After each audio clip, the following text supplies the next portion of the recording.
Hello everyone, welcome to my YouTube channel ख्वाबों के पंख। आज इस वीडियो में हम आपको श्री कृष्ण ने पांडवों को सुनाई थी अनंत चतुर्दशी की कथा, वह कथा सुनाने जा रहे हैं। वीडियो को शुरू करने से पहले आप सभी से विनम्र निवेदन है कि यदि आप मेरे चैनल पर नए हैं तो चैनल को सब्सक्राइब कर लीजिए, बेल आइकन को प्रेस कर लीजिए ताकि आने वाले हर वीडियो का नोटिफिकेशन आप तक पहुंचता रहे।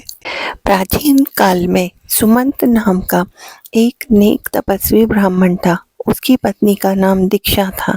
उसकी एक परम सुंदरी धर्मपरायण तथा ज्योतिर्मयी कन्या थी जिसका नाम सुशीला था। सुशीला जब बड़ी हुई तो उसके माता पिता दीक्षा की मृत्यु हो गई। पत्नी के मरने के बाद सुमंत ने कर्कशा नामक स्त्री से दूसरा विवाह कर लिया। सुशीला का विवाह ब्राह्मण सुमंत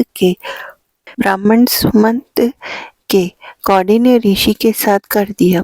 विदाई में कुछ देने की बात पर कर्कशम ने दामाद को कुछ ईंटें और पत्थर के टुकड़े बांधकर दे दिए। कौंडिन्य ऋषि दुखी हो उसकी पत्नी को लेकर अपने आश्रम की ओर चल दिए, परंतु रास्ते में ही रात हो गई।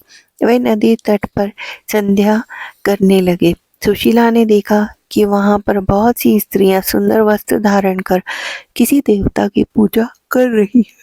सुशीला के पूछने पर उन्होंने विधि पूर्वक अनंत व्रत की महत्ता बताई। सुशीला ने वहीं उस व्रत का अनुष्ठान किया और 14 गांठों वाला डोरा हाथ में बांधकर ऋषि कौंडिन्य के पास आ गई। कौंडिन्य ने सुशीला से डोरे के बारे में पूछा तो उसने सारी बात बता दी।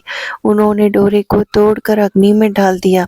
इससे भगवान अनंत जी का अपमान हुआ। परिणाम स्वतः ऋषि कौंडिन्य दुखी रहने लगे। उनकी सारी संपत्ति नष्ट हो गई। इस दरिद्रता का उन्हें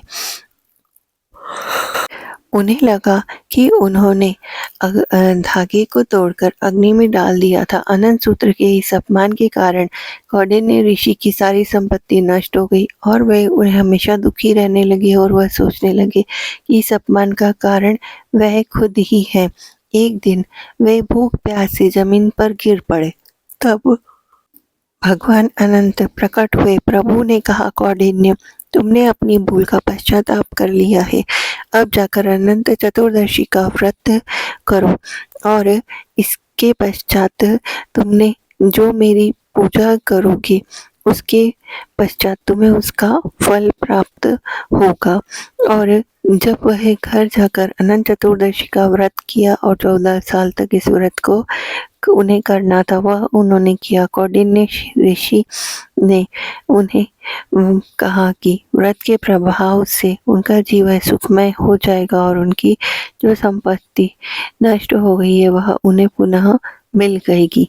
और इसी प्रकार से उन्होंने ऐसा ही किया और उन्हें सच में उनकी खोई हुई संपत्ति जो थी वह वापस प्राप्त हो गई है।